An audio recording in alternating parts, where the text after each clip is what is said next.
हमारा टॉपिक 2.2 यानी vector addition by rectangular component. इसके बारे में हमने स्टडी किया कि किस तरह से हम वेक्टर्स को ऐड कर सकते हैं उनके रेक्टेंगुलर कंपोनेंट्स के थ्रू। बात ये आती है कि अब हम सिर्फ दो वेक्टर्स के साथ डील नहीं करें। पहले पिछले वीडियोस में हम दो वेक्टर्स के साथ डील करते रहे, लेकिन अब हम ये चाहते हैं कि अगर हमारे पास उन दो से ज्यादा वेक्टर्स आ जाएं तो उनको कैसे ऐड करेंगे, उनके कंपोनेंट्स किस तरह से निकालेंगे, उसका रिजल्टेंट क्या होगा, उसका मैग्नीट्यूड क्या होगा। तो ये सारी डिस्कशन हमने करनी है। लेकिन मेन पॉइंट, हमारा मेन फोकस किस चीज पे है? जितने मर्जी वेक्टर्स आ जाएं, सबसे पहले आपने क्या फाइंड आउट करना है? कितने कोऑर्डिनेट्स हैं, कितने एक्सिस हैं। अगर तो 2 एक्सिस में है, इट मींस कि आपको पहले एक्सिस का रिजल्टेंट निकालना है। दूसरा मेन पॉइंट, जो दूसरा एक्सिस है उसके ऊपर रिजल्टेंट निकालना है। तीसरा मेन पॉइंट, दोनों को मिला देना है। मिलाने के बाद अब आप उसका मैग्नीट्यूड भी फाइंड आउट कर सकते हो। और हमारा फोर्थ मेन पॉइंट क्या है कि वो वेक्टर्स हमारे एक्सिस के साथ कितना एंगल बना रहे हैं, किस डायरेक्शन में। तो यही 4 पॉइंट्स कंसीडर करेंगे और इन्हीं के थ्रू हम नंबर ऑफ वेक्टर्स को ऐड कर सकेंगे। अगेन हम लोगों ने दो वेक्टर से ज्यादा वेक्टर्स लिए हैं, लेकिन एक्सिस दो कंसीडर किए हैं, यानी X axis and Y axis. लेकिन अब वेक्टर 2 से ज्यादा है, इट मींस अगर हमने ऐड करना है इस तरह से हम इसको कर सकते हैं। और लेट्स सपोज एक यहाँ पे भी है, so resultant will be like this. हमें घबराना नहीं है। आपसे ये क्वेश्चन पूछा जा सकता है पेपर में कि अगर आप 2 से ज्यादा वेक्टर को इस्तेमाल कर रहे हो तो आपके रिजल्टेंट क्या होगा, आपके रिजल्टेंट का मैग्नीट्यूड क्या होगा, या आप डायरेक्शन किस तरह से निकाल सकते हो। तो इस लिहाज से आपको पता होना चाहिए, हमारा पहला स्टेप वही रहा कि जो एक्स एक्सिस के अलोंग इन वेक्टर्स का थोड़ा थोड़ा हिस्सा पाया जा रहा है, हम उन सबको इकट्ठा कर लें। तो ये क्या बन जाएगा? लेट्स सपोज ये ए वेक्टर है बी सी डी, इसका component ax, bx, cx, dx, और जब हम सबको ऐड कर देंगे ये बन जाएगा rx, resultant in x axis. Second हमारा क्या है? अब हमने यहाँ तो di तक किया है ना, हमें क्या आइडिया कि ये सिर्फ 4 ही थे। अगर इससे भी ज्यादा आपको दे दिए जाए, आप यहाँ पे लगाते जाओगे और ये आपका काम बनता रहेगा। नेक्स्ट में इसी तरह से y कंपोनेंट पे आपने फाइंड आउट करना शुरू कर देना है। और जब आप ये काम कर लोगे तो सबको ऐड करोगे, आपके पास रिजल्टेंट आ जाएगा फॉर y एक्सिस। नेक्स्ट हमारा स्टेप क्या था? हमने 2 स्टेप कर लिए। थर्ड स्टेप क्या है? दोनों को ऐड कर देना है। अब हम ये निकालना चाह रहे हैं तो इसमें x एक्सिस का भी पोर्शन है, इसमें y एक्सिस का भी है, मींस हमें दोनों को ऐड करना होगा। जब हमने दोनों को ऐड किया तो ये सिचुएशन इस तरह से बन जाएगी। रिजल्टेंट के बाद हमारा नेक्स्ट पॉइंट होता है कि हम मैग्नीट्यूड फाइंड आउट कर लें। मैग्नीट्यूड के लिए क्या कंडीशन है? आपने इसका भी स्क्वायर लेना है, इसका भी स्क्वायर लेना है, ऐड वो ऑलरेडी हो रहे हैं, एंड जस्ट इसके ऊपर स्क्वायर रूट लगा देना है। यही काम यहाँ पे किया। अब आपकी चॉइस है, आप यहाँ पे rx ry रहने दो या इनकी वैल्यूज पुट कर दो। हमने वैल्यूज पुट कर दी ये दिखाने के लिए कि अगर आपके पास इतने सारे वेक्टर्स भी ऐड हो रहे हैं तो परेशान नहीं होना, उसी तरह से इसका मैग्नीट्यूड फाइंड आउट होगा। अगेन rx की जगह ax, bx, cx, dx, यहाँ पे हम यूनिट वेक्टर को कंसीडर नहीं करते जब हम मैग्नीट्यूड की बात करते हैं। अगेन स्क्वायर लगाया, इसको ऐड कर दिया ry के स्क्वायर के साथ, और सारे के ऊपर जब हमने स्क्वायर रूट ले लिया तो ये हमारे पास आ जाएगा मैग्नीट्यूड। नेक्स्ट हमारी कंडीशन थी हम डायरेक्शन फाइंड आउट करें। डायरेक्शन मीन एंगल, और एंगल में भी अब आपके पास ये वाली साइड होती है ry। जब भी आपने एंगल फाइंड आउट करना है, tan इनवर्स फाइंड आउट करना है, ऊपर आता है y एक्सिस के कंपोनेंट, नीचे आते हैं x एक्सिस के, यानी स्लोप के फॉर्मूला के अकॉर्डिंग। इसी तरह से आपने ry की वैल्यूज लगा दी, जितने भी वेक्टर्स थे सबकी लगानी है, चाहे यहाँ पे e, f, g भी होता वो भी आप मेंशन कर देते। इसी तरह से rx की लगा देंगे। तो ये हमारे वेक्टर की एडिशन हो जाएगी थ्रू इट्स रेक्टेंगुलर कंपोनेंट।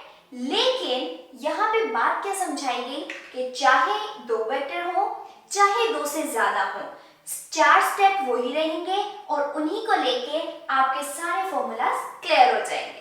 हम हमेशा जब भी बात करते हैं वेक्टर्स को पहले दो एक्सिस में ले लेते हैं।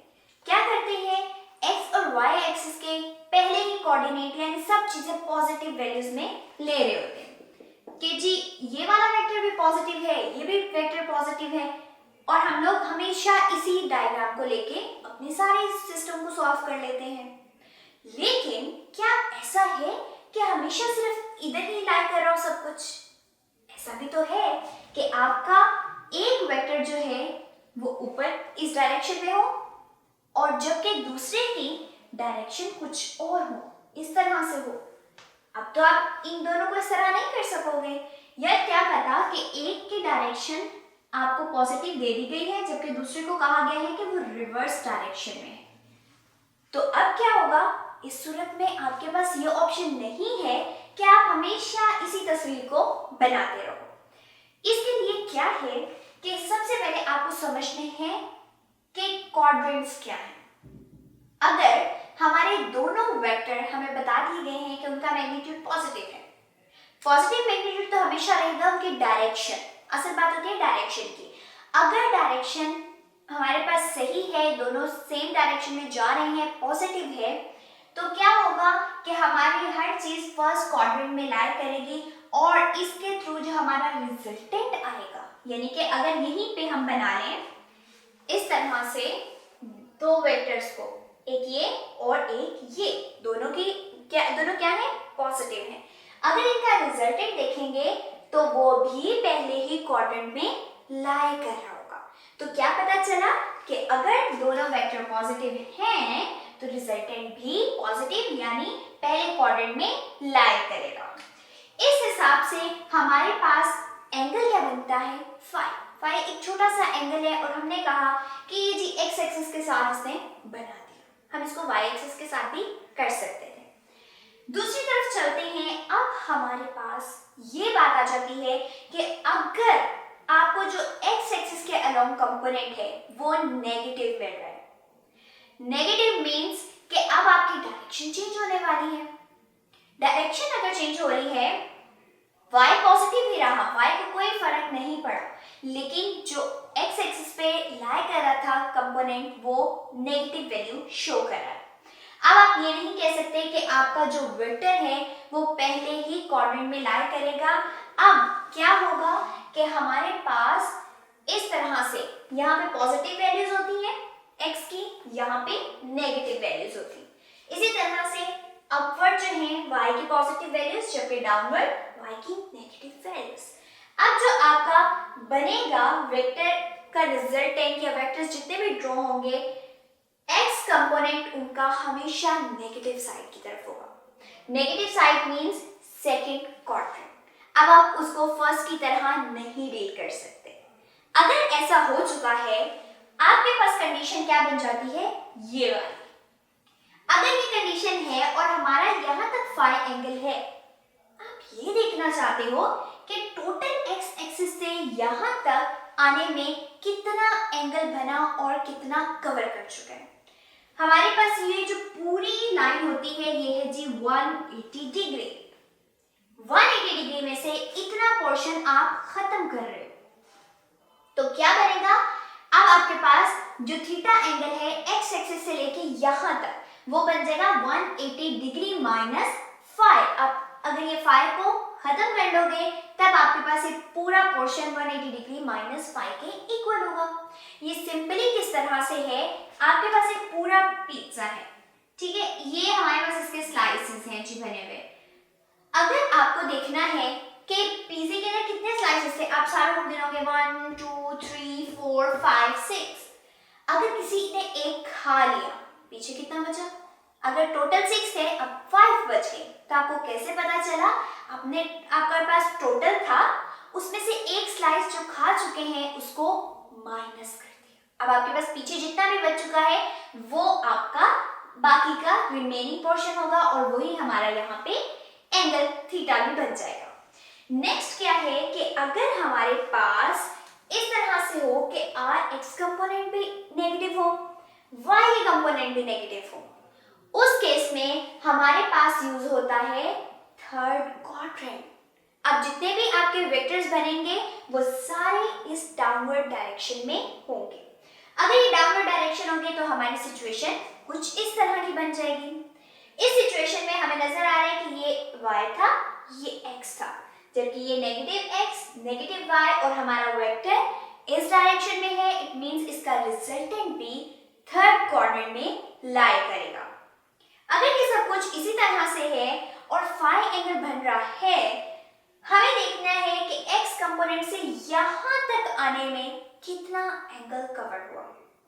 इसकी मिसाल इसी तरह से है जैसे अब आप पिज्जा पूरा एक खा चुके हो, एक खाने के लिए आप रेडी हो, लेकिन आपका फ्रेंड भी आया और वो कहते हैं मेरे पास भी आज पिज्जा है, आज हम दोनों क्यों ना मिलके खा लें। तो जब मिलके खाएंगे आपके स्लाइसेस ज्यादा हो जाएंगे। इसी तरह केक की भी हम एग्जांपल ले सकते हैं। तो क्या हुआ, अब आपके पास ज्यादा चीजें आ चुकी हैं, यहाँ तक तो था ही, इतना पोर्शन एक्स्ट्रा हो गया। It means 180 degree plus 5। तो ये हमारा थर्ड क्वाड्रेंट में सब कुछ लाई कर रहा है। नेक्स्ट कंडीशन आ जाती है कि अगर आर एक्स पॉजिटिव है जबकि आर वाई नेगेटिव है तो कौन सा क्वाड्रेंट बनेगा, फोर्थ क्वाड्रेंट, और हमारे जो वेक्टर्स हैं वो कुछ इस तरह से हमें नजर आएंगे। तो ये फोर्थ क्वाड्रेंट में अब हमारा रिजल्टेंट आ चुका है। अगर हमें देखना है x कंपोनेंट से ये कितना एंगल बना रहा है, ये क्या था 180 डिग्री, ये है पूरा 360 डिग्री। अब हम पूरा 360 तक पहुंचे नहीं है, उसमें से थोड़ा सा पहले ही किसी ने पोर्शन खा लिया हुआ है, तो हमारे पास क्या बनेगा, जो थीटा एंगल है दैट विल बी 360 डिग्री -5। तो ये चारों जो हमारे पास क्वाड्रेंट की वैल्यूज हैं ये बहुत इंपॉर्टेंट है, आपके क्वेश्चंस में, आपके एमसीक्यूज में पूछी जा सकती हैं। साथ ही साथ आपसे थीटा के बारे में इंफॉर्मेशन ली जा सकती है। तो ये था हमारा टॉपिक।